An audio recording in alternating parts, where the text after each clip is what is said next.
Cek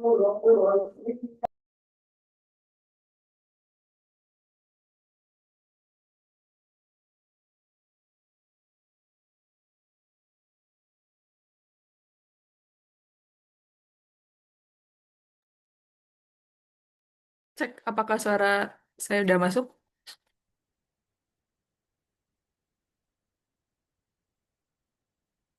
Oke. Assalamualaikum warahmatullahi wabarakatuh. Selamat malam teman-teman semua. Terima kasih sudah hadir di acara sharing session online bersama komunitas Purwokerto Dev dengan tema mengenal dunia DevOps, karir, peran penting di industri teknologi. Saya, Berdiana Mahadewi, akan memandu jalannya acara pada malam hari ini. Mari kita langsung saja kita awali dengan perkenalan singkat tentang komunitas Purwokerto Dev yang akan disampaikan langsung oleh Ketua Purwokerto Dev, yaitu Mas Rizky Drian. Untuk waktu dan layar, saya persilakan.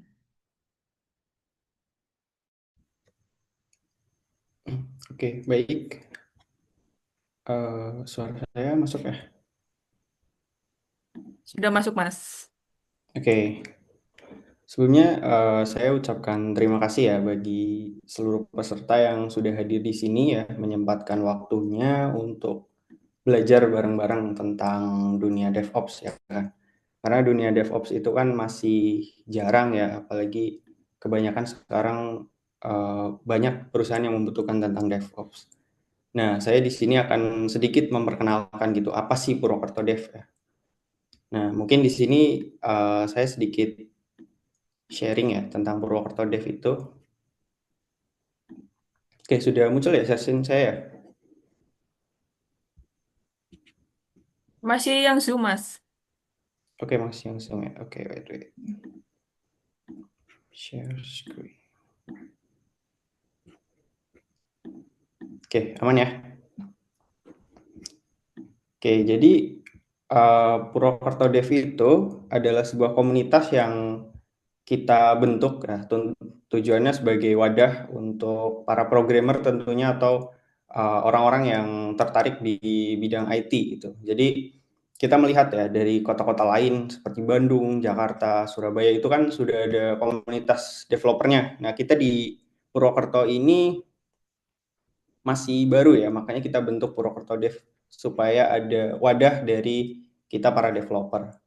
Nah, kita komunitas Purwokerto Dev sudah berdiri 2 tahun ya sebenarnya. Dari dulu tuh namanya masih Satria Code. Dari kafe ke kafe, lalu mulai banyak ya pesertanya, membernya, jadi kita ganti nama jadi Purwokerto Dev. Nah, di sini ada Instagram kita juga ya dari Purwokerto Dev, di mana mungkin kita sering juga untuk share event-event dan beberapa konten-konten terkait IT gitu. Jadi intinya kita Purwokerto Dev sangat terbuka bagi teman-teman yang mau belajar bareng dan sharing-sharing tentang dunia IT. Sekian dari saya, terima kasih. Saya kembalikan ke Mbak Berlin.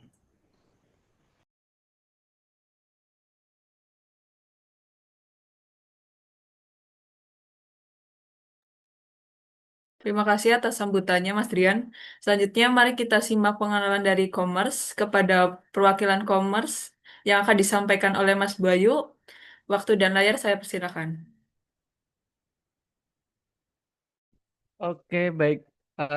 Ya, Assalamualaikum warahmatullahi wabarakatuh. Waalaikumsalam warahmatullahi wabarakatuh. Oke, selamat malam teman-teman semuanya. Saya izin share screen ya.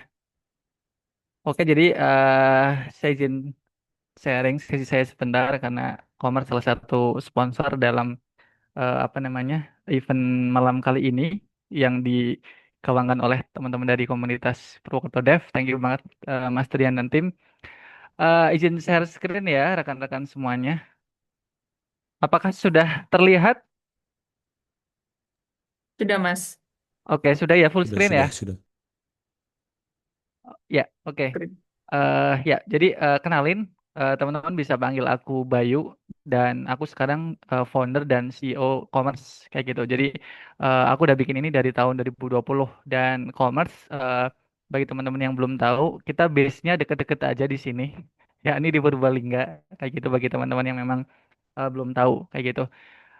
Dulu namanya Kampung Marketer kayak gitu. Dan awal mula aku di tahun 2020 bikin ini itu pasca aku balik dari Jakarta tahun 2017. Dulu aku PNS di Kementerian Keuangan, cuman habis itu resign dan bikin inovasi ini.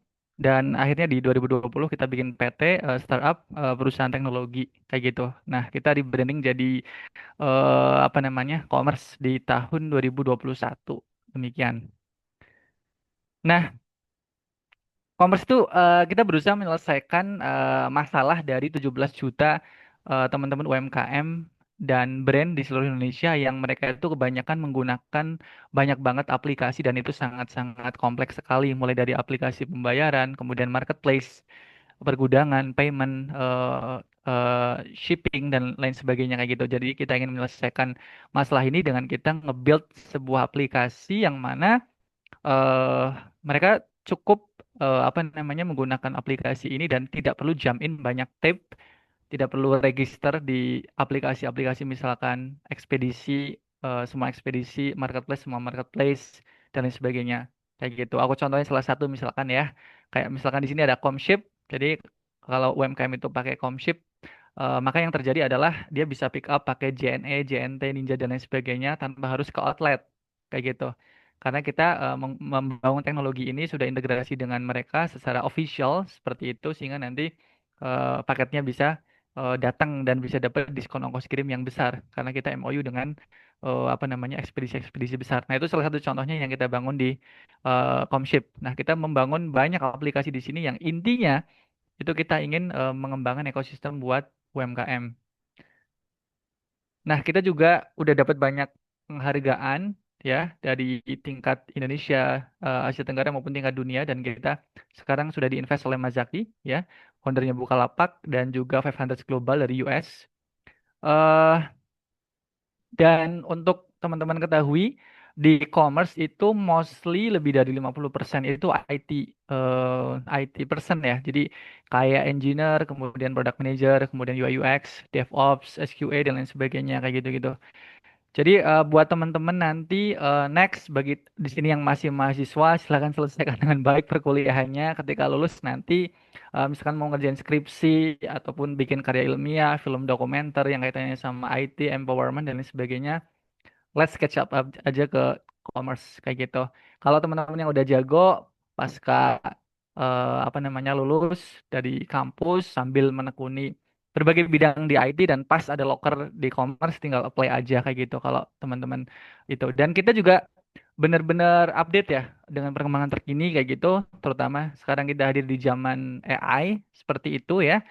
Kita mengimplementasikan AI di dalam salah satu produk kami yang lagi kita buat itu Chat AI itu sales agent untuk UMKM di mana bisa 24 jam handle chat kayak gitu tanpa involvement manusia dari mulai greeting, cek ongkir, kemudian rekap orderan masuk ke dashboard, COD dan non COD dan lain sebagainya kayak gitu-gitu. Nah, kita juga apa namanya sering interaksi dengan timnya Google, timnya Meta dan lain sebagainya. Jadi walaupun kita berada di daerah ya teman-teman di Baling Masakep, tapi kita nggak ketinggalan zaman kayak gitu. Kita wawasannya global untuk terus menerus dapat knowledge dan experience dan integrasi dengan mereka kayak gitu. Nah ini statistik apa namanya pengguna kami sekarang udah banyak banget pengiriman pengguna ataupun orang-orang yang eh, bertransaksi kayak gitu.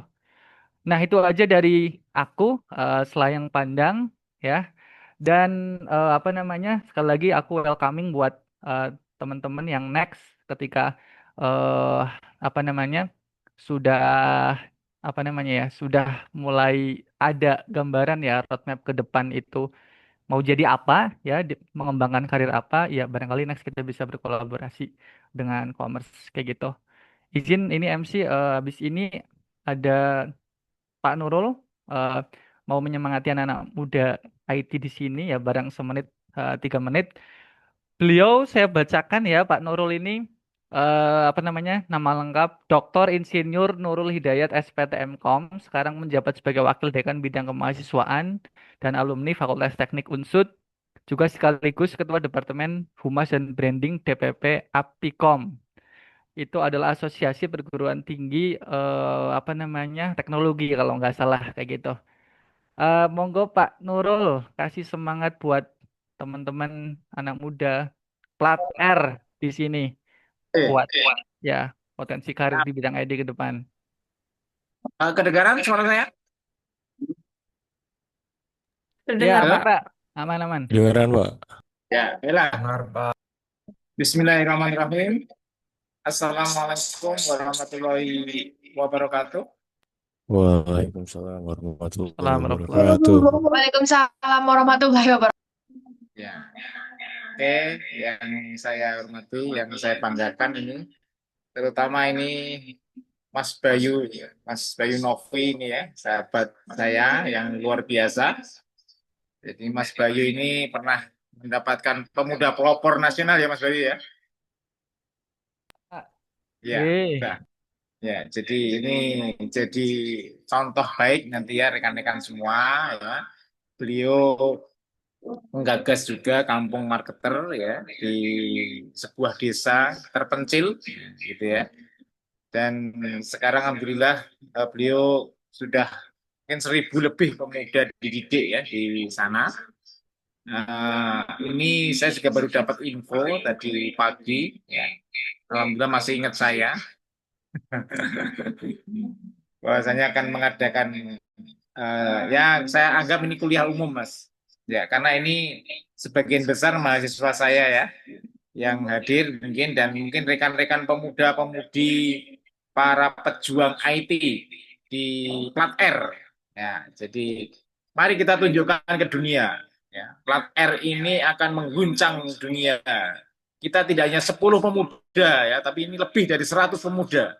Nah, mosok dengan 100 pemuda tidak bisa mengguncang dunia. Nah, semoga eh, acara yang nanti insya Allah Mas Christian ya nanti ya Bayu akan sampaikan ya nanti bisa membuka wawasan ya dan pokoknya harus ada output Mas Bayu. Kalau kita punya kurikulum kampus ini namanya OB itu wajib seluruh Indonesia outcome based education ya artinya kuliah itu ya tidak hanya teori ya kamu gesi kamu apa gitu ya. Nah, itu ini kalau perlu diwajibkan setiap ini yang ikut dapat mempunyai legacy mas.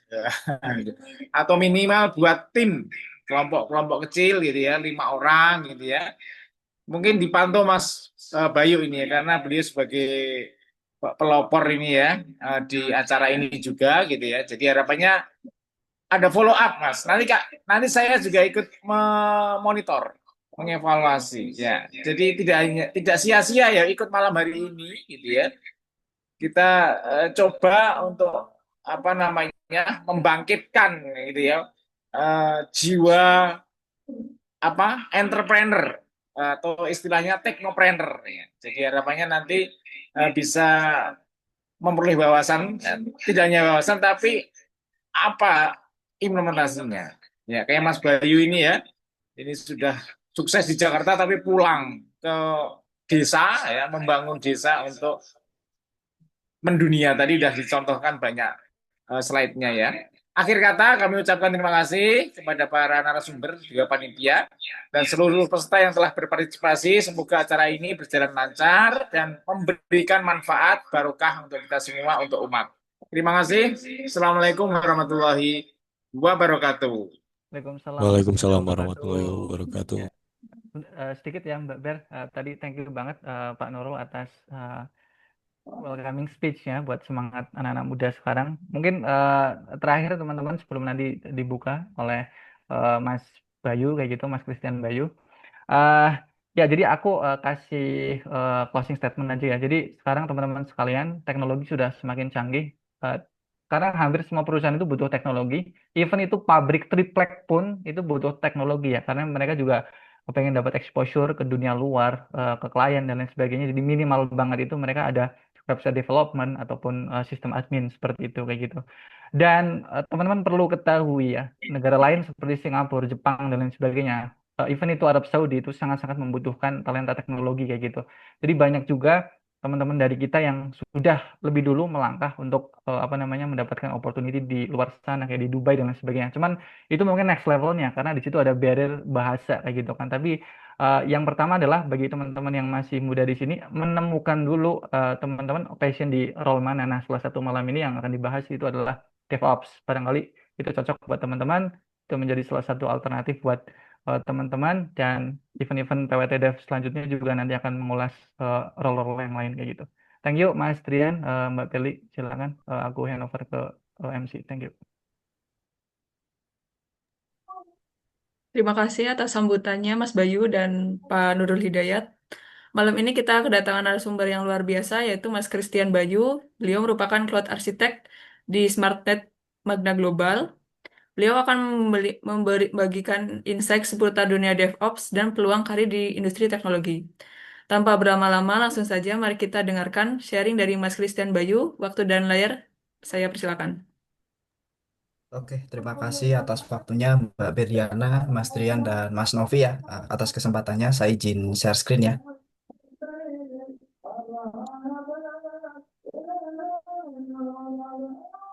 Apakah share screen saya sudah terlihat, teman-teman? Sudah, Mas. Oke, siap.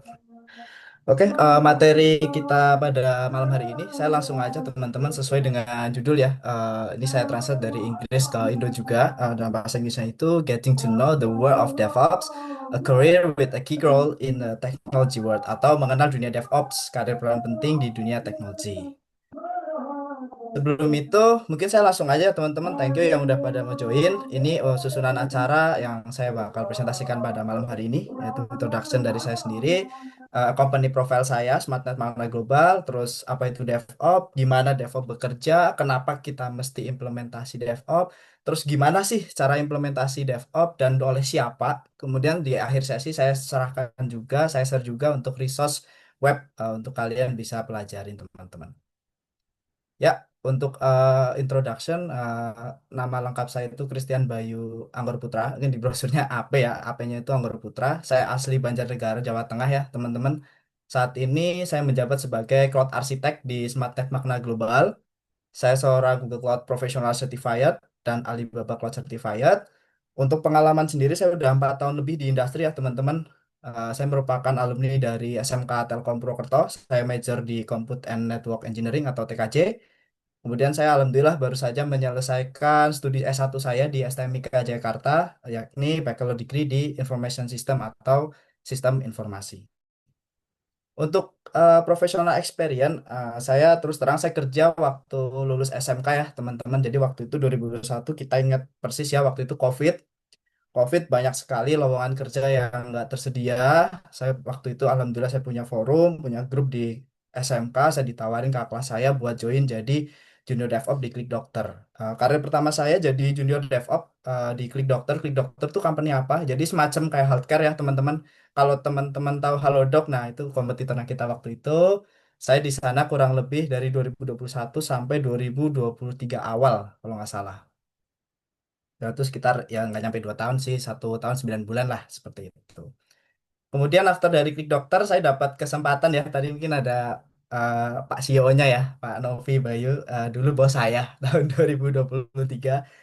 Saya after dari Klik Dokter saya ditawarin buat tektokan. Waktu itu saya langsung join di commerce. Kemudian after dari commerce, saya izin pulang lagi ke Jakarta karena jujur waktu itu dari awal saya kerja di Klik Dokter, waktu join commerce pun saya masih kuliah. Waktu itu sekitar semester 4 mau ke 5. Nah, saya izin karena waktu itu dari kampus saya yang sebelumnya online mulai pindah ke offline, ya akhirnya saya pamitan saya pindah ke Jakarta. Nah, di Jakarta ini untuk yang kedua kalinya saya join di VP Cloud sebagai senior cloud engineer. Kemudian saya pindah lagi ke perusahaan saya sekarang atau yang keempat ya di SmartNet Magna Global.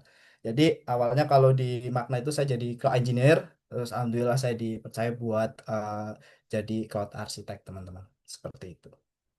Ya, ini untuk educational experience ya teman-teman. Saya alumni SMK Telkom Purwokerto. Saya orang Banjar waktu 2018 saya mutusin buat sekolah di Purwokerto di Telkom sekitar tahun 2018 sampai COVID. Saya alumni COVID ya teman-teman, mungkin ada yang ngerasain ya kita satu nasib lah ya. Kemudian waktu kerja tadi saya sudah share juga, saya langsung lanjut kuliah di STMIK Jakarta. Nah, di waktu kuliah ini saya dapat dua kesempatan buat ikut Kampus Merdeka. Di sini ada yang ikut Kampus Merdeka. Opso yang sekarang udah mulai, saya nggak tahu ya kayak gimana sekarang, tapi waktu itu saya join di Bangkit jadi kohort, join di batch yang kedua tahun 2023. Kemudian setahun kemudian saya dapat email untuk jadi technical advisor. Kemudian saya apply dan itu pengalaman saya selama di Bangkit sih, dari cohort sampai ke advisor seperti itu. Ini untuk professional certification saya ada Google Cloud dan Alibaba Cloud ya. Dari Google Cloud sendiri saya ada Cloud Digital Leader, Associate Cloud Engineer, sama Professional Cloud Architect. Kalau untuk di Alibaba saya masih yang associate teman-teman, tapi lumayan merata ya. Ada yang developer, database, SysOps, cloud computing, cloud security, Gen AI, sama business user teman-teman. Nah, singkat saja saya langsung saja saya izinkan mohon izin ya teman-teman untuk memperkenalkan company saya yakni SmartNet Magna Global, IT Solution Provider di Cloud, Infrastructure dan IT Security Solution. Mengenai kami merupakan perusahaan yang berdiri sekitar tahun 2017 atau singkatannya SMG ya, Smart Magna Global. Kami merupakan bagian dari CTI Group. Nah, mungkin teman-teman ada yang pernah dengar Jakarta CTI Group ya. Kita part dari CTI Group atau Computrade Teknologi Internasional yang kurang lebih ada sekitar subsidiaris, 10 subsidiaris. Mungkin kayak ada yang pernah dengar Virtus Teknologi, terus JD, Helios, dan yang lain-lain itu sister company-nya kita, teman-teman. Kita berlokasi di Jakarta, tapi kita juga ada di regional lain yang masih Southeast Asia ya, yakni di Malaysia dan Filipina, seperti itu. Kemudian untuk Smartnet Magna Global sendiri kita ada tiga core value ya teman-teman. Integrity, humble, dan strive for excellence. Yakni kalau saya bisa share sedikit ya di kantor kita menetapkan integritas yang tinggi ya teman-teman. Jadi kita kan IT solution provider ya. Kita jaga customer, kita stay humble ya teman-teman. Untuk misal contohnya kayak di kantor nggak ada yang merasa paling pinter ya. Jadi semuanya berdiskusi, ada sesuatu kita sharing untuk knowledge. Salah satunya DevOps ini dan kebetulan saya pernah bawain juga di kantor teman-teman. Untuk Strive for Excellence sendiri kita menjunjung tinggi yang namanya kerja keras ya teman-teman. Jadi melakukan segala sesuatu tuh jangan setengah-setengah, tapi melakukan dengan yang terbaik seperti itu. Kemudian untuk solution dari company saya sendiri itu ada 4 ya teman-teman. Cloud Solution, Data Analytic dan AI Solution, IT Infrastructure Solution, dan Security Management Solution. Apa aja sih? Untuk Cloud Solution sendiri, kita sebagai official partner ya dari Google Indonesia, produk yang kita pegang ya atau yang kita kuasai saat ini ada Google Cloud, Google Maps, dan Google Workspace. Mungkin ada yang pernah dengar atau mungkin pakai ya sampai hari ini di Google Cloud, atau mungkin teman-teman yang ikut Bangkit pasti tahu lah ya kalau Bangkit itu main main cloud-nya itu Google Cloud seperti itu.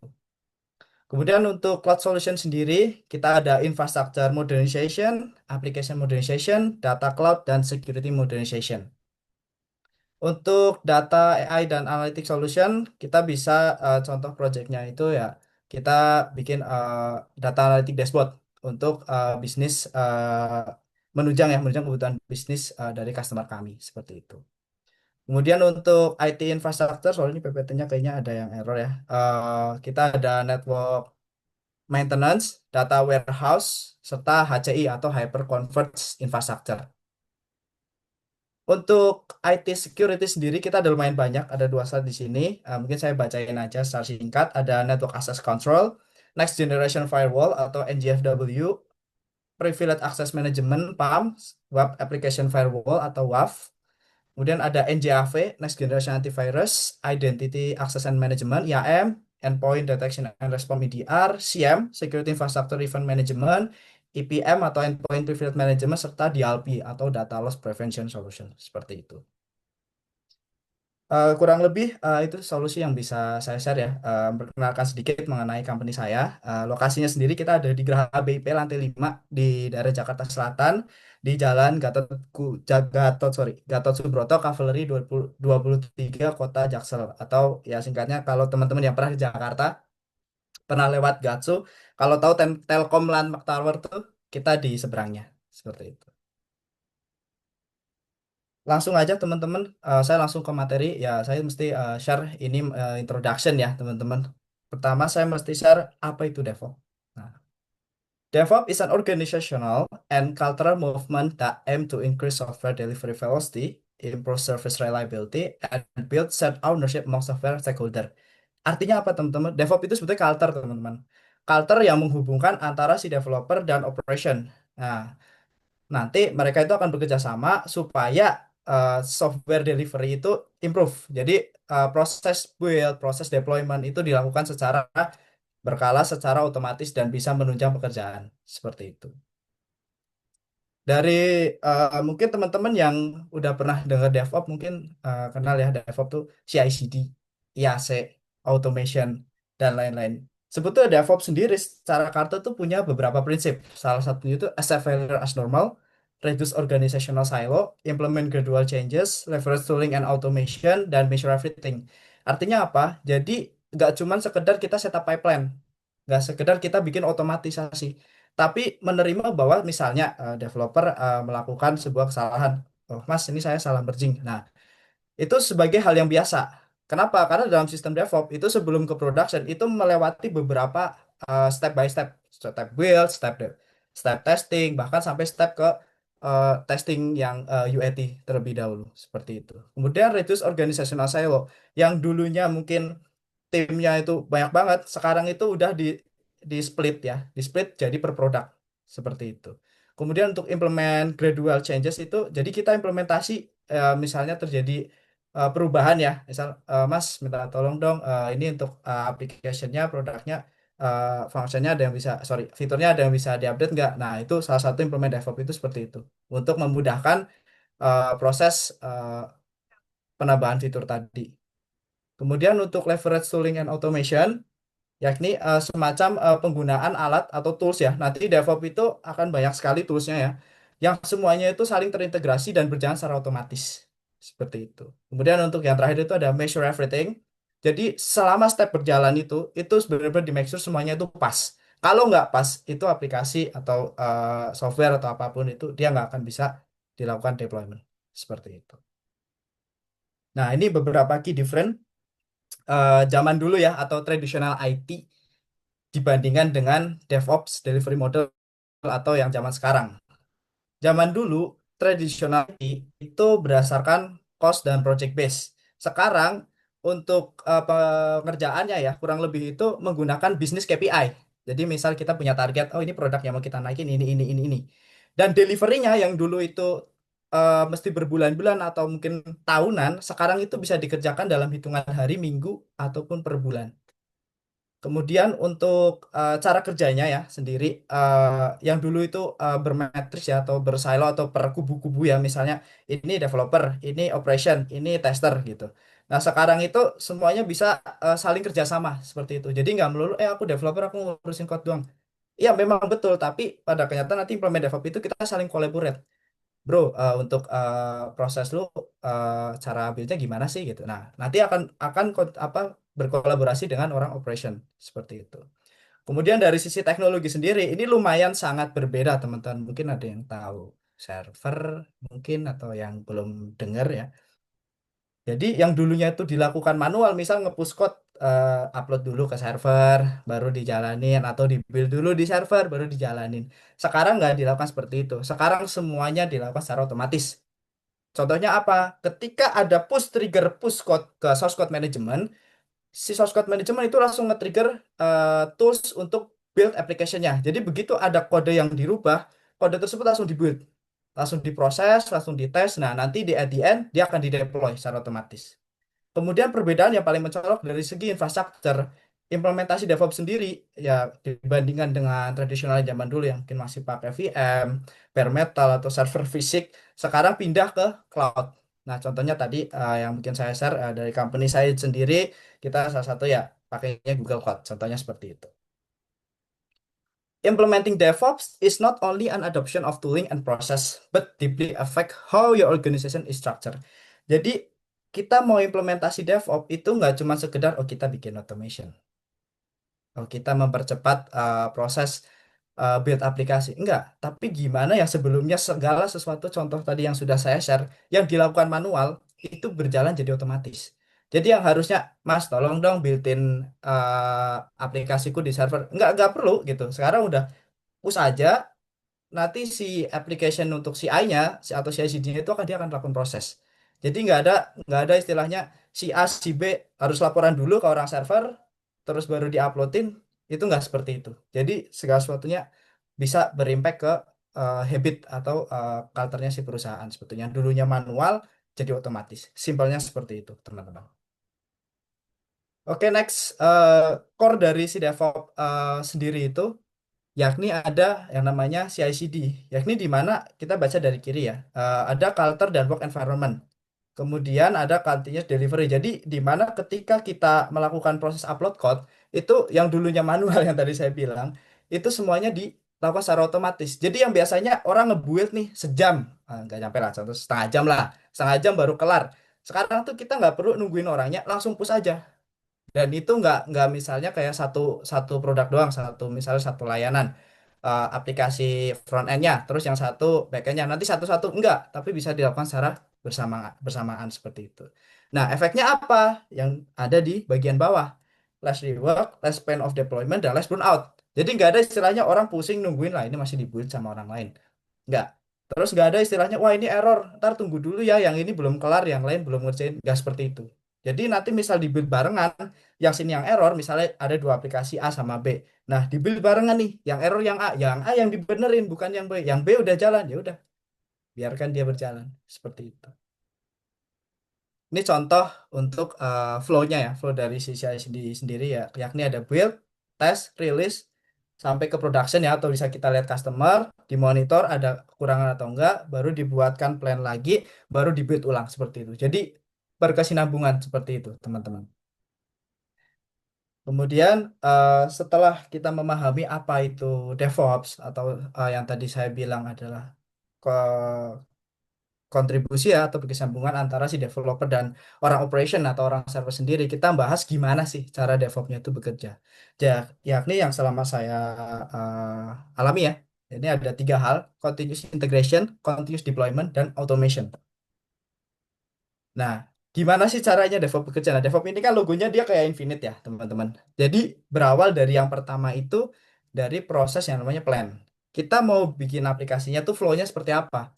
Proses build-nya mau kayak gimana? Di build doang, dijadiin kontainer apa enggak, terus di deploy-nya kemana? Nah, itu di plan dalam satu siklus DevOps ini. Jadi contoh code, nanti disiapin source code-nya mau pakai apa, misalnya, aku bikinnya pakai Node.js, oke.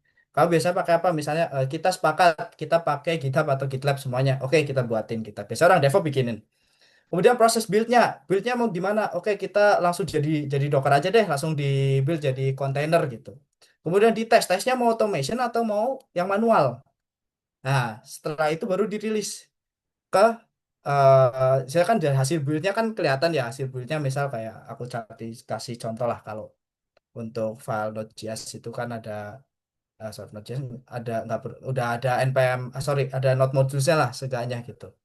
Kemudian dirilis dan di deploy-nya kemana, ke misalnya ke cloud atau ke VM. Nah, yang deploy-nya ini pakai apa? Bisa pakai IAC, provisioning, atau configuration management. Jadi 3 hal ini tuh bisa dilakukan bersamaan.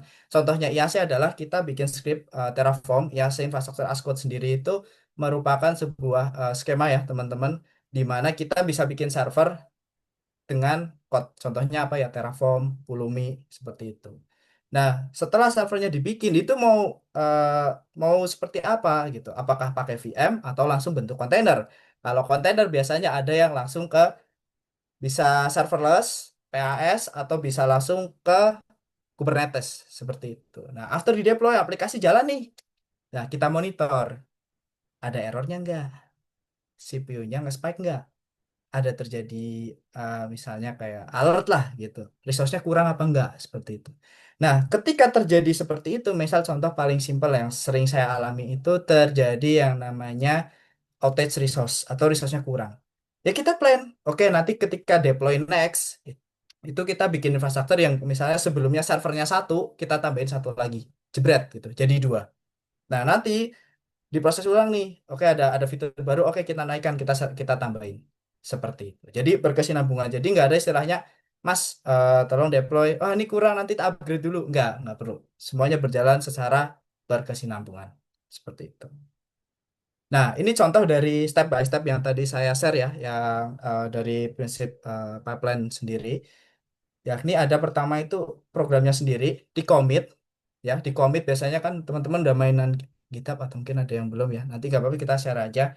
Biasanya kita commit ya, kita push code-nya ke source code management, entah GitHub atau GitLab atau Gitil atau Bitbucket lah, so on. Kemudian dijalankan build.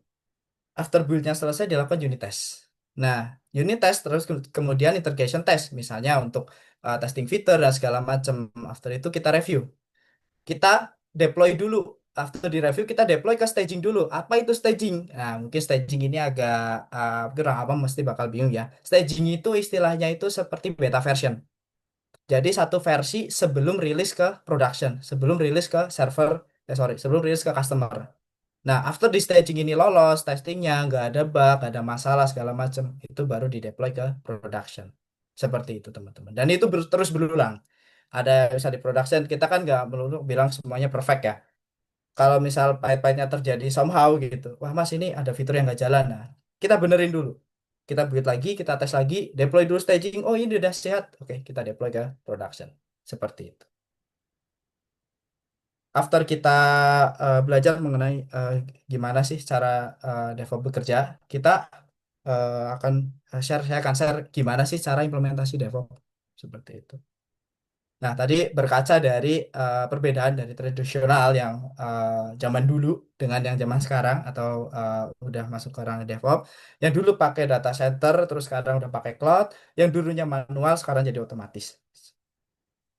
Zaman dulu tadi yang saya sempat share, developer kan bikin code.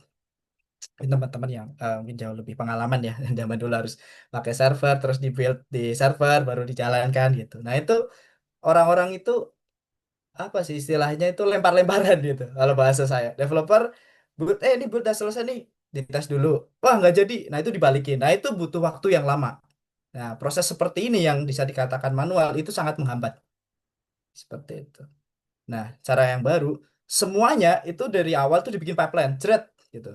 Dibikinkan dulu, oh ini prosesnya build dulu, after build dites dulu, after itu rilis kita deploy, habis deploy baru kalau ada masalah kita record ulang atau nanti deploy ulang seperti itu. Jadi semuanya berkesinambungan. Jadi yang dulunya Mas tolong tesin, Mas tolong ini, itu nggak perlu dilakukan. Jadi udah bisa tersedia secara otomatis seperti itu. Terus kenapa kita mesti implement DevOps? Nah, dari survei yang saya baca sebelumnya, ini sebetulnya survei tahun 2023. Retail dan customer, bisnis financial, IT dan non-IT itu sudah lumayan besar. Dan contohnya saya ambil data ini dari North America lah. Ini diperkirakan akan naik untuk beberapa tahun ke depan dan salah satunya sekarang seperti itu. Kemudian gimana sih cara DevOps ini tuh diimplementasikan dan oleh siapa dan siapa sih yang boleh mengimplementasikan DevOps ini? Apakah DevOps engineer, software engineer? Ya, kita lihat next slide-nya. Yang perlu kita ketahui sebelum kita implementasi DevOps, ya kita harus adopsi dulu DevOps mindset-nya itu seperti apa. Yang tadi saya bilang, segala sesuatu yang dulunya manual, ya kalau bisa bikin otomatis seperti itu. Yang dulu segala sesuatu yang masih tradisional, yang masih apa-apa tuh harus nunggu tungguan, ya kita harus hilangkan itu. Seperti itu. Yang kedua, recognize your infrastructure requirement. Maksudnya apa sih Mas? Kok kita ngomongin DevOps tadi ngomongin codingan terus ketika yang deploy ada orang server kan collaborate tuh. Kenapa di recognize dulu infrastrukturnya? Karena gini teman-teman. Kadangkala saya berkaca dari pengalaman lah gitu. Ada beberapa kali misal bro ini codingannya oke, udah termasuk pakai yang baru-baru lah kayak Node.js, Golang segala macam. Kan itu termasuk yang framework yang modern. Mas, tapi aku belum ngerti Docker, Mas. Mas, tapi aku belum pernah pakai Docker. Ya, terus gimana? Apakah kita akan nungguin si teman kita yang belum ngerti ini untuk kita paksakan deploy? Kan nggak seperti itu. Ya, kita sesuaikan dulu. Misal pakai VM dulu lah, kita migrasi, kita pakai VM dulu semuanya. Baru after teman-teman udah menguasai, baru kita bikin kontainer satu-satu. Bertahap, tapi berkesinambungan. Seperti itu. Nah, after dilakukan assessment atau dilakukan strategi ya untuk infrastrukturnya seperti apa, kita bikin strateginya. Oh, yang tadi saya bilang mungkin udah ke spill out ya. Yang dulunya misal, ya udah taruh VM dulu. Ya udah taruh VM dulu, kita jalannya pakai seperti ini. Saya bikinkan automationnya. Baru nanti kita berangkat ke kontainer seperti itu. Terus yang keempat, setelah kita bikin strateginya, oh kita pakai VM. Nah, kita harus pilih tools VM ini contohnya apa? Kayak Google. Google ada Compute Engine. Terus brand lain ada ya, itulah teman-teman bisa tahu itu dan kawan-kawannya. Jadi bentuknya virtual machine misalnya. Terus kalau misal kontainer, wah Google ada bisa pakai Cloud Run nih. Atau mungkin aku mau langsung yang implement gede aja mas pakai Kubernetes ya kita bisa implement di Kubernetes. Nah kita harus make sure tools yang kita gunakan ini cocok dengan keadaan kita saat ini. Jangan misalnya itu kita saya bilang tadi belum jadi kontainer udah di deploy ke kontainer kan ya pasti akan menemukan bahwa banyak banyak bahas struggle-nya nanti someday. Kemudian after kita milih toolsnya, kita melakukan peningkatan tes automation gitu dengan QA. Contohnya gimana? Misalnya sebelumnya Mas ini klik dari source code-nya. Ya kita minimal nerapi unit test. Nah after unit test kan ada tuh hasil yang secara function itu udah jadi gitu. Nah after unit test nanti pekerjaan QA adalah bikin QA automation. Yang sebelumnya di tes klik kita bikin misal pakai yang paling terkenal Selenium lah atau apa. Nah, itu dilakukan secara otomatis. Jadi yang dulunya klik menu, login segala macam ditesin satu-satu.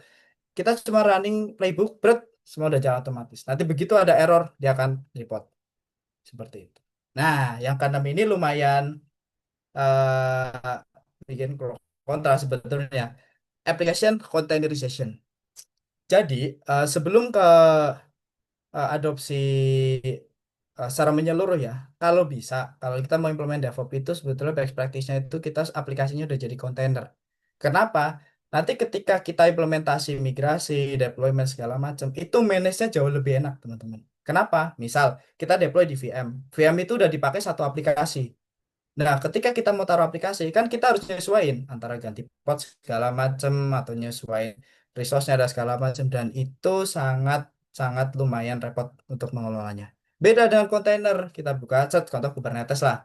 Bread satu gitu. Terus keluar platformnya, di situ ini produk apa, ini produk apa, ini produk apa. Itu dalam satu server itu bisa jalan banyak sekali layanan seperti itu. Misal payment-nya, front end-nya, back end-nya, nah itu bisa jalan dalam satu server. Jadi lebih irit resource. Kurang lebih seperti itu. Kemudian yang terakhir itu kita fokus pada interactive adoption. Jadi misalnya kalau udah terjadi semuanya berkesinambungan, udah jalan secara successful, ya kita tingkatkan misalnya untuk next step-nya adalah, oh ini application kita belum ada security-nya. Nah kita bisa implement seperti itu. Atau yang sebelumnya misal Mas ini bagian ini ada yang kurang apa sih bahasanya belum terlakukan secara dilakukan secara otomatis. Nah, kita bisa improve di situ. Jadi tetap improve gitu, tetap dicari gitu. Misalnya, loh ini kok bottleneck ini servernya kurang. Nah, ya next build-nya, next deploy-nya adalah servernya ditambahin seperti itu. Nah, untuk task DevOps sendiri tugasnya tuh ngapain aja? Jadi orang tuh kadang suka bingung, DevOps engineer, DevOps engineer. DevOps tuh sebetulnya culture. Nah, orang yang implementasi culture-nya ya bisa aja disebut DevOps engineer. Nah, contoh skill yang harus digunakan ada be an excellent sysadmin. Be an excellent sysadmin itu contohnya gimana, Mas? Kalian paham yang namanya Linux. Kalian bisa manage server. Kalian bisa mengoperasikan server. Bisa troubleshooting. Nah, itu kalian udah jadi excellent sysadmin. Sysadmin itu singkatan dari sistem administrator. Sistem administrator itu adalah orang yang mengelola server. Seperti itu. Kemudian deploy virtualisasi. Nah, tadi udah sebetulnya udah kecangkup sih bisa excellence sama itu minimal bisa bikin VM. Jadi jangan sampai kalian bisa apa ya? Jangan sampai kalian ngomong, "Oh, aku bisa main Linux tapi bikin VM-nya nggak bisa." Seperti itu. Terus hands on di network dan storage. Nah, jadi kalian harus ngerti juga pemahaman soal jaringan, subnetting, routing, troubleshooting jaringan, ngetesnya, ping, ngecek portnya, segala macam. Jadi jangan ngomong masa aku lu santai aja. Install Nginx gak bisa. Nah, itu, itu sometimes jadi ya not saja lah gitu. Nah, ini untuk DevOps sendiri itu sangat-sangat krusial untuk yang keempat itu knowledge of coding. Jadi kalau bisa, nggak perlu jago ngoding, nggak perlu sebetulnya. Seenggaknya kalian bisa baca, ngerti misalnya contohnya, ini Node.js, cara build-nya gimana. Ini Golang, cara build-nya gimana. Cara maintenance-nya gimana. Cara deploy-nya seperti apa. Minimal seperti itu. Jadi nggak melulu mas aku bisa bikin gini gini gini gini. Ya bagus kalau bisa jauh lebih bagus gitu. Karena itu akan sangat menunjang nanti ketika kalian kolaborasi sama tim developer seperti itu. Nanti akan ngerasain yang namanya ngobrolnya itu nyambung, teman-teman. Terus yang keempat, sorry, kelima itu ada soft skill ya. Contohnya adalah communication, teman-teman. Jadi jangan sampai eh, declare atau share something ya, tapi teman kalian tuh nggak ngerti maksudnya. Ya kalian latihan ya, pasti latihan ya, teman-teman. Makanya minimal kalau bisa ya, kadang kita kan nggak semua orang suka ngomong kayak saya, contohnya. Ya pelan-pelan, Mas, kebutuhannya apa ya? Mas, sorry, misalnya aku nggak tahu deploynya. It's okay. Kita ngobrol aja gitu. Nah itu salah satu yang harus diperlukan. Jadi communication sih. Terus ya critical thinking kalau bisa. Jadi ngerti, oh troubleshooting. Oh ini bagiannya infra.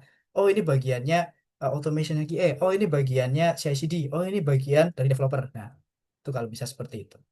Kemudian understanding the automation tool. Saya bisa rekomendasikan salah satunya Bascript, teman-teman. Paling simpel banget kalau kalian mau ngotak-atik server, ngoperasin server, kalian ngerti scripting.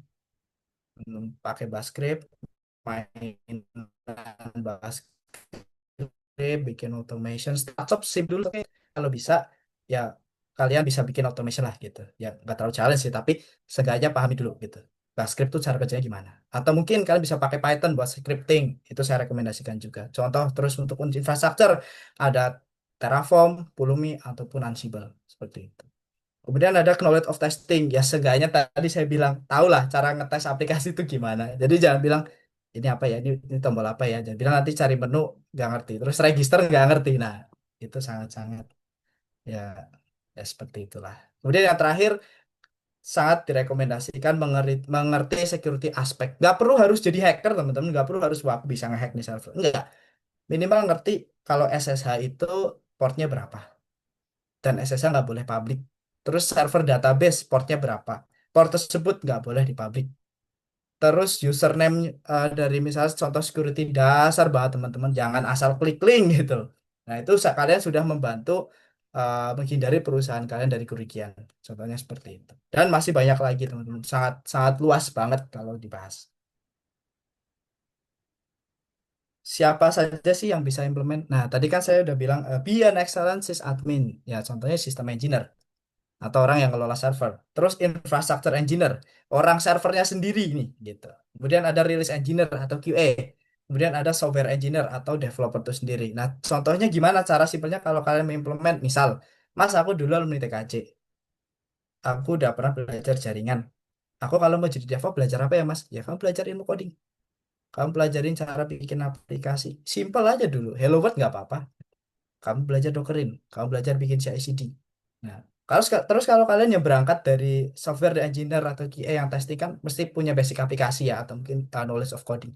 Ya kalian belajar infrastruktur, kalian belajar jaringan, kalian belajar bikin server, kalian belajar Linux. Linuxnya standar dulu nggak apa-apa, Debian atau Ubuntu. Nanti kalau udah ada kesempatan lagi belajar Red Hat dan teman-temannya.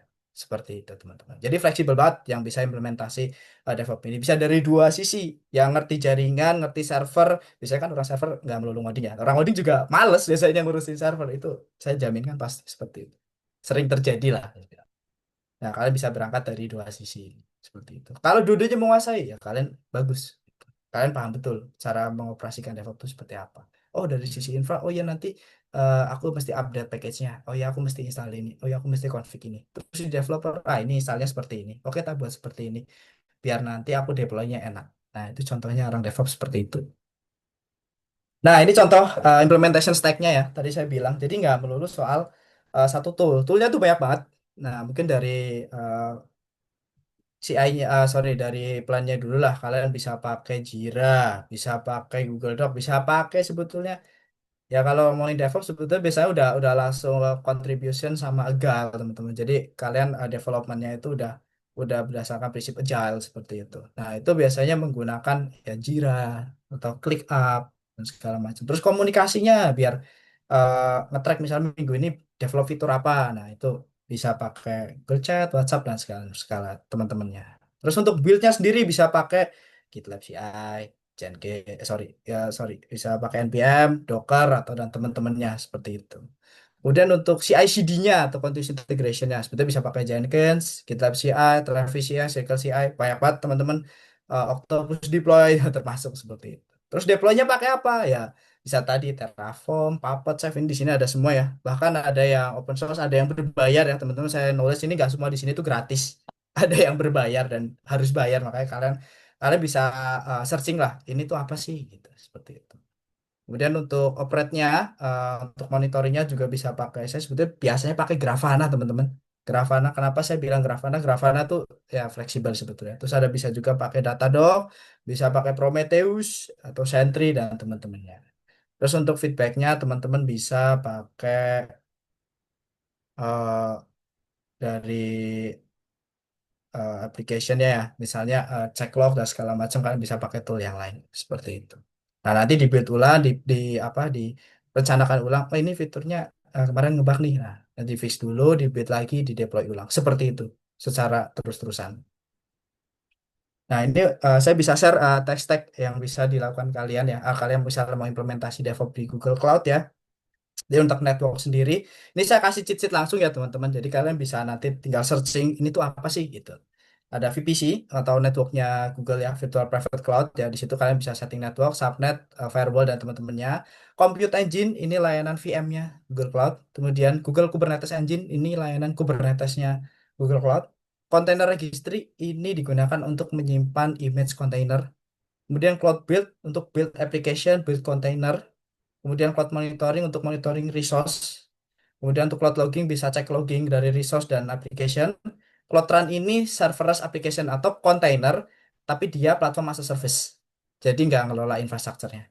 Kemudian cloud storage untuk penyimpanan data, contoh gambar, dokumen, dan teman-teman. Dia modelnya object storage, teman-teman. Kemudian Google Cloud Marketplace sebetulnya saya eh, nggak terlalu merekomendasikan ya. Sebetulnya banyak yang berbayar juga. Tapi dari Google Cloud Marketplace itu biasanya kayak ada GitLab langsung, Jenkins langsung. Jadi teman-teman nggak perlu repot install apt segala macam, tinggal klik aja langsung deploy. Seperti itu. Tapi biasanya ada yang bayar sih. Nah, ini Indonesian company yang implement DevOps ya, teman-teman. Dua paling atas itu mantan company saya ya sebelumnya, Klik Dokter dan Commerce. Ya, di Scammer teman-teman untuk Klik Dokter waktu itu saya implementasinya di AWS, di Google Cloud juga. Saya pakai Jenkins dan Jenkins migrasi ke GitLab. Terus di GitLab dari yang awalnya VM, yang tadi saya bilang VM semua nih, VM bang, ke Kubernetes. Seperti itu. Di Commerce pun sama, mungkin di sekarang Pak Novi ya. Saya dulu DevOps pertama di Commerce ya. Pak Novi ini salah satu bos saya dulu, Pak bos saya gitu. Jadi ada Gojek, Tokopedia dan Blibli. Mungkin teman-teman kalau yang sering ngikutin ya event-event DevOps, event-event IT itu orang-orang Gojek, Tokped, Blibli itu sering ngisi event seperti itu. Dan mereka kadang sharing soal DevOps, sharing AI, cloud dan teman-temannya seperti itu. Nah, ini bagian yang paling menarik.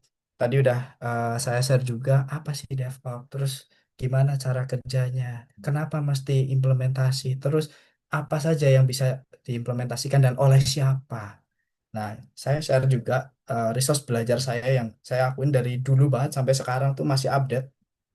Ada dari web, ada dari course, ada dari YouTube, dan ada dari buku, teman-teman. Nah, untuk learning pad sendiri saya pakai dua dari dulu teman-teman. Jadi saya jujur belajar coding itu saya nggak terlalu geek banget dari SMP. Cuma waktu SMK saya dikenalin teman saya sama di coding. Saya inget banget dulu di coding tuh langganannya masih 800.000 per tahun. Saya ikut program ID Camp sampai sekarang ada learning pad DevOps. Dulu tuh nggak ada. Nah, kalian bisa pelajari nih di coding. Dan kadang juga saya nggak promosi ya, tapi dia tuh kadang sering ini loh, apa nge-share beasiswa-beasiswa gitu, yang ID Camp. Terus yang kemarin saya lupa tuh yang AI. Nah, itu di luar dari DevOps sih. Tapi kalau kalian mau belajar is oke. Terus yang kiri ada roadmap.sh. Nah, kalian bisa cek juga di situ nggak melulu DevOps doang. Di situ ada banyak cybersecurity, front end, back end dan teman-temannya kalian bisa pelajarin dan menurut saya itu lumayan worth it. Karena yang di industri itu salah satu yang dipakai itu semuanya seperti itu. Ya nggak semuanya, tapi kan dia ada rekomend juga tuh. Yang ungu yang paling rekomend, yang hijau tuh di bawahnya yang ungu gitu. Bahkan yang nggak termasuk itu bisa ditaruh paling bawah. Seperti itu. Jadi ada recommendation priority teman-teman tuh bisa belajar apa dulu. Seperti itu. Nah, ini dari Google sendiri. Google juga menyediakan free resource ya. Namanya Google Cloud Skill Boost. Di sini ada Pet DevOps juga. ada sertifikasinya juga. Kalau training sih saya kurang tahu ya. Kalau secara online sih biasanya saya nonton dari YouTube. Tapi jujur kalau saya sebagai partner kita dapat training sendiri. Tapi itu nggak buat publik. Nah teman-teman kan publik nih. Mohon maaf mungkin belum dapat trainingnya. Jadi kadang ada yang khusus partner. Tapi secara learning path-nya ini lumayan lengkap. Mau belajar cloud basic atau mungkin baca layanan-layanan GCP di Skillboost ada semua. Bahkan dari misal dari cloud lain migrasi ke GCP juga ada semua. Seperti itu. Nah, ini YouTube channel beberapa yang kiri itu organization, yang kanan itu personal.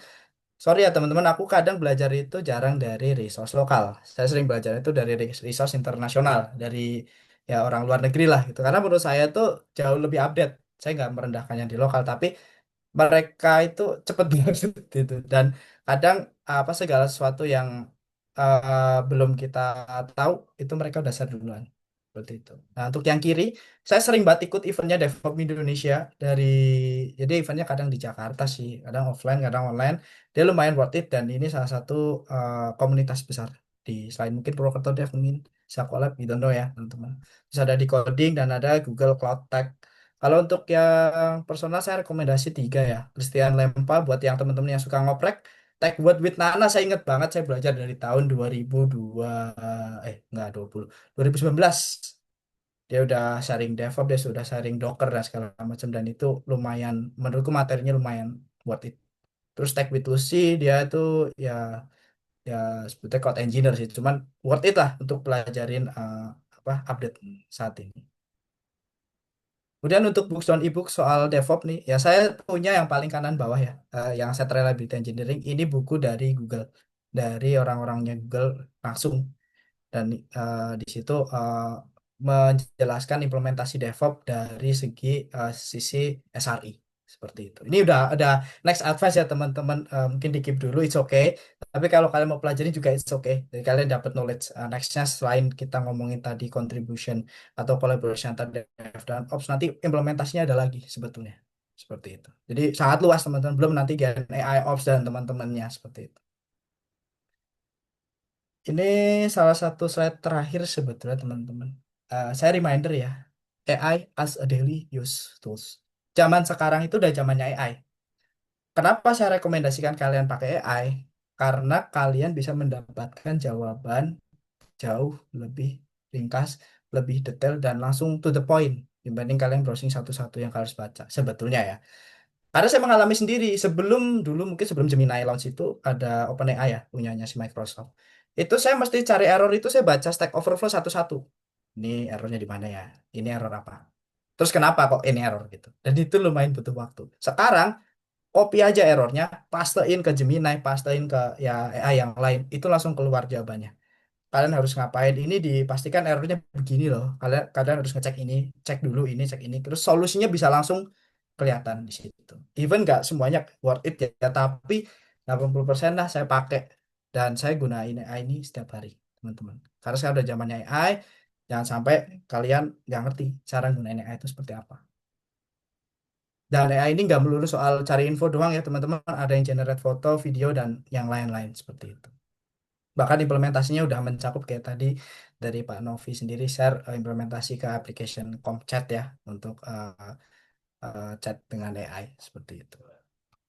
Ya, kurang lebih itu yang bisa saya share mengenai introduction DevOps ya teman-teman. Eh, ini saya share sedikit LinkedIn saya ya. Feel free kalau mau connect.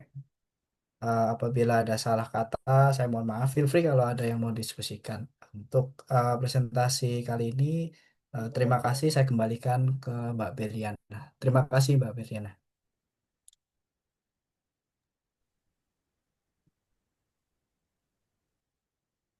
Terima kasih Mas Christian atas materi yang sudah dipaparkan.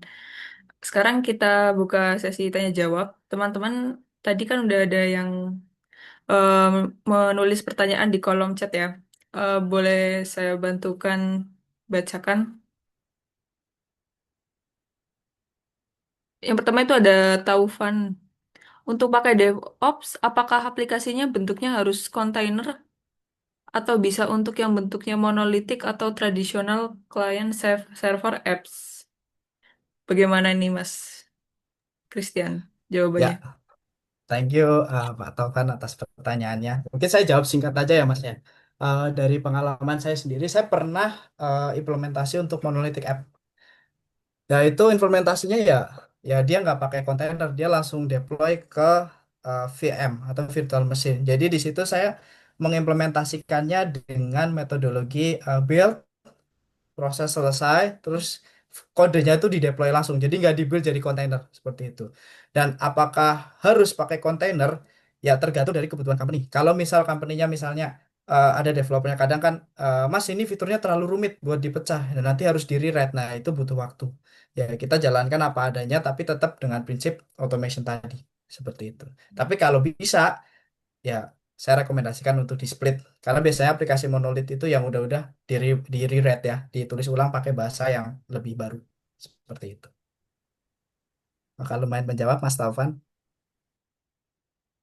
Oke, terima kasih jawabannya Mas Christian. Mas Taufan, semoga pertanyaannya terjawab ya. Lalu ini ada pertanyaan dari Hmm. Bintang. Ya, DevOps apakah bisa ada opsi di on-prem? ya. Terus terang Mbak Beriana dan Mas Bintang ya, thank you udah tanya Mas Bintang. Opsi ada nggak sih opsi di on-prem? Pasti ada. Nggak, jadi nggak melulu semuanya di cloud sebetulnya. Jadi ada skenario begini Mas. Untuk banking kan di Indonesia kan nggak semuanya harus datanya tuh di cloud. Bahkan nggak boleh kalau bisa di manage sendiri. Nah di on-prem ini, on-prem mungkin teman-teman ada yang nggak tahu on-prem ya. On-prem itu server fisik, server langsung yang dikelola sama perusahaan. Nah, jadi nggak memerlukan ya terpati untuk kelola misal kayak kita pakai GCP enggak, tapi dikelola sendiri oleh sebuah perusahaan. Itu bisa Mas. Misalnya Masnya bikin SCM-nya lokal, CI/CD-nya di lokal, di on-prem. Terus deploy-nya pakai kontainer yang di lokal. Contohnya apa? Misal OpenShift, K-Trace, atau mungkin pakai aku lupa namanya, Cryo atau apa gitu. Nah, itu bisa juga untuk implementasi DevOps di on-prem seperti itu. Jadi tergantung dari kebutuhan company. Cuman karena trennya adalah cloud waktu DevOps ini booming beberapa tahun lalu, jadi semua orang ya implementasinya ke cloud. Ya, kadang kala ya saya share dikit, justru cost cloud itu kalau nggak dijaga itu bisa boncos teman-teman. Seperti itu. Nah, lebih. Oke, terima kasih jawabannya. Semoga Mas Bintang terjawab ya pertanyaannya. Lalu ada ini pertanyaan dari orang yang sama, Mas Taufan. Apakah harus pakai Kubernetes atau bisa di Docker runtime saja? Ya, ini pertanyaan yang kemungkinan sama ya dari ini dari level aplikasi. Aku harus pakai Kubernetes atau Docker doang. Nah, biasanya, nah itu saya kembalikan ke company. Misalnya dari sistemnya di awal tadi kan sempat migrasi dari aplikasi yang dulunya itu belum di Dockerin. Ya kita Dockerin dulu. Coba running runtime. Biasanya seperti runtime dulu. Runtime udah oke, terus ada kebutuhan misal biasanya orang pindah dari Docker Runtime ke Kubernetes itu ketika kebutuhan untuk auto scale-nya itu nambah. Auto scale-nya nambah tuh gimana? Misal ada gampangannya lah kalau e-commerce itu 11-11. Itu mesti orang request banyak. Nah, itu biasanya dari sisi aplikasi itu akan di deploy di Kubernetes. Tapi ketika untuk kebutuhan request request si produk atau si ininya apa service-nya nggak terlalu besar itu Docker Runtime aja udah cukup. Tapi kalau boleh rekomen Mas, kalau udah jadi Docker, ya kenapa nggak sekalian Kubernetes? Seperti itu sih. Atau mungkin bisa juga Mbak, di sisi cost, Kubernetes itu kan jauh lebih mahal daripada kita install VM sendiri. Nah, karena apa? Kubernetes itu kadang auto scaling. Seperti itu kita bayar, kalau di cloud itu ada bayar clusternya, ada bayar VM-nya. Nah, kalau kita pakai Docker Runtime, kita cuma bayar VM doang. Kita pakai VM-nya doang dan jauh lebih murah pakai VM sebetulnya. Jadi ya kembalikan lagi ke sisi company-nya mau apakah ada eh, apa eh, notice soal cost atau enggak. Tapi kalau bisa di Kubernetes kan saya rekomendasi Kubernetes karena jauh lebih fleksibel. Seperti itu. Lanjut ada pertanyaan dari Mas Syauki Syauki. Mubarok. Hmm.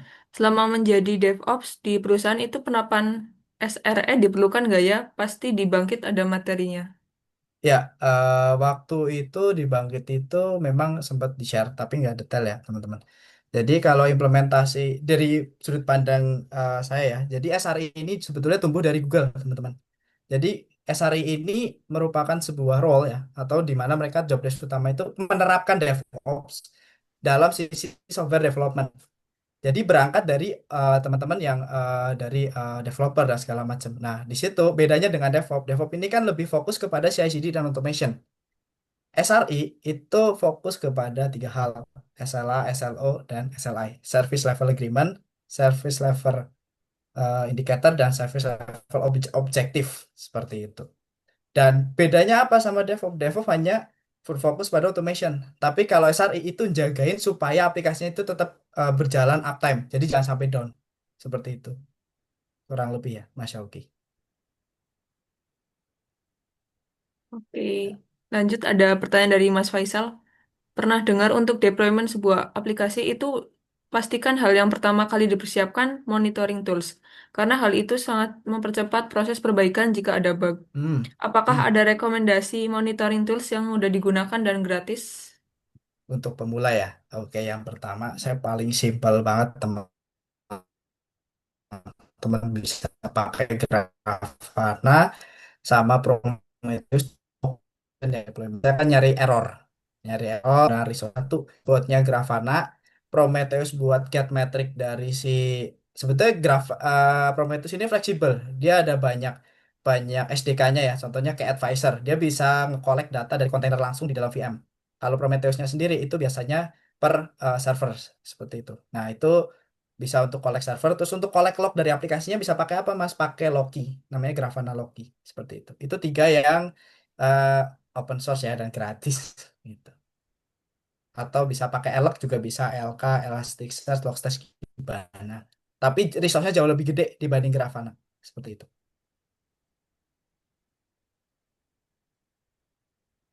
Oke, lanjut ini ada pertanyaan dari Mas Rohman.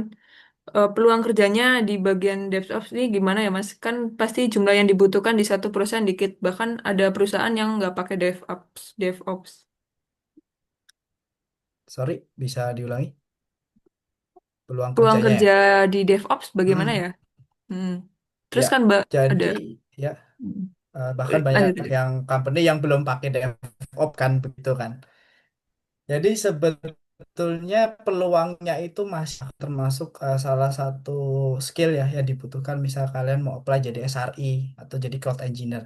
Karena dengan kalian ngerti DevOps, kalian ngerti nih salah satu contoh ya untuk build aplikasi, terus untuk manage infranya seperti apa, terus untuk mengelolanya dan melakukan trace, contohnya tadi yang saya sudah share untuk trace deployment segala macam, itu sangat dibutuhkan. Terus kalau kondisinya banyak perusahaan yang belum pakai DevOps, kadang kala ya teman-teman, kenapa mereka nggak implementasi DevOps karena jumlah orang sorry, pandanganku ya, untuk orang-orang IT operationnya itu mereka sudah oke dengan yang sekarang seperti itu. Jadi ya kita nggak bisa memaksakan ya untuk kebutuhan company misal yang udah, "Oh, Mas kita jalan aplikasinya aplikasi seperti ini doang kok, ngapain kita implementasi DevOps misal cuman untuk generate generate eh, apa image atau apa ya, it's okay gitu." Jadi dikembalikan ke company masing-masing seperti itu. Kalau bisa belum mau implementasi ya it's okay gitu.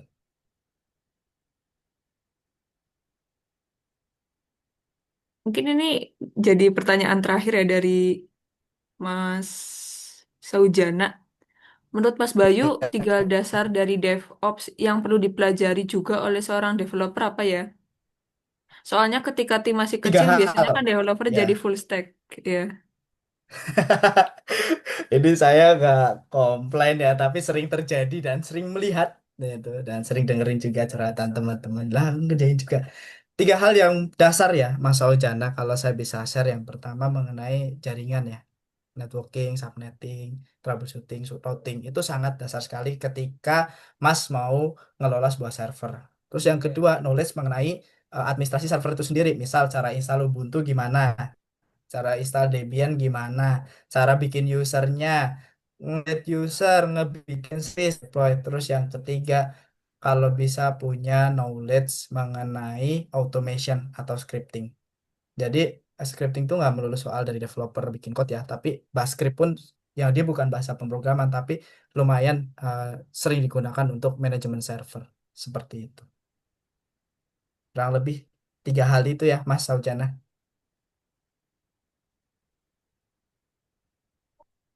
Oke, semoga pertanyaannya, eh, jawaban yang diberikan menjawab pertanyaan teman-teman semua ya.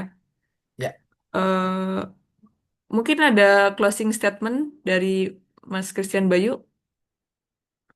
closing statement ya. Ya, kalau segala sesuatu itu, kalau buat saya, semua butuh waktu, semua butuh proses. Nggak ada orang pintar, nggak ada orang bodoh di dunia ini. Adanya yang males sama yang rajin. Orang mau pinternya kayak gimana, nggak mau usaha, ya lu nggak akan dapat apapun. Tapi kalau lu misalnya nggak pinter pun mau berusaha, ya kalian bisa meraih apa yang kalian lakuin. Seperti itu sih. Jadi nggak ada orang pinter, nggak ada orang bodoh. Satu. Simpel banget dari saya gitu. Oke, baik. Sebelum ditutup, akan ada sesi foto bersama. Bagi teman-teman yang join di malam hari ini, bisa minta tolong untuk on cam sebentar.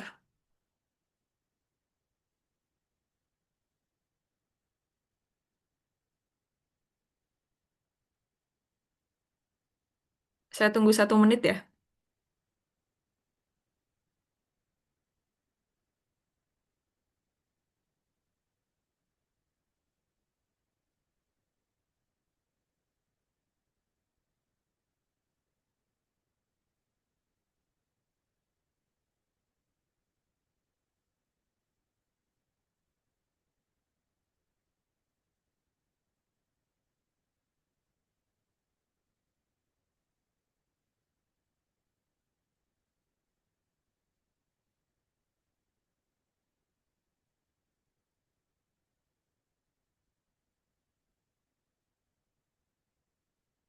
Silakan buat teman-teman yang belum on cam, bisa silakan untuk menyalakan kameranya sebentar.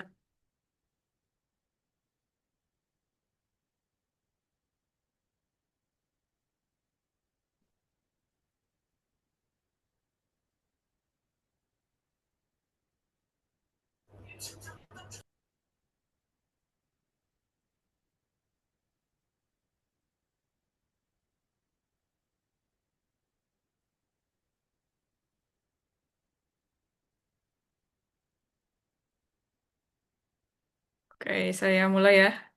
1, 2, 3. Jangan lupa senyum.